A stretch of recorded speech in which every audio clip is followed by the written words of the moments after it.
మన జీవితంలో అదృష్టం కలిసొచ్చే ముందు ప్రకృతి కొన్ని సంకేతాలు ఇస్తుందని జ్యోతిష్య నిపుణులు చెబుతున్నారు. పూర్వకాలంలో మనుషులు ప్రకృతికి దగ్గరగా జీవించేవారు. అప్పుడు ఇంటి వద్ద మొక్కలు అసాధారణంగా పూయడం వంటి సూచనలు కనిపించేవి. కానీ నేటి ఆధునిక కాలంలో ఈ సంకేతాలు ఎక్కువగా కళల రూపంలో కనిపిస్తాయని చెబుతున్నారు. కొన్ని ప్రత్యేకమైన కళలు ధనయోగం, అదృష్టం రాబోతున్నాయని సూచిస్తున్నాయని నిపుణులు వివరించారు.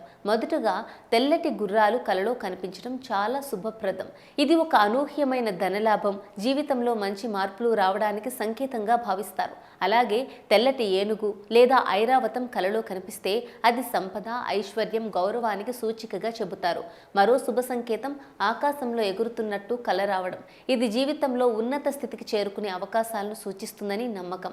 అదేవిధంగా పాల సముద్రం లేదా తెల్లటి సముద్రం కలలో కనిపిస్తే అది శ్రేయస్సు, ఆధ్యాత్మిక పురోగతికి సంకేతమని అంటారు.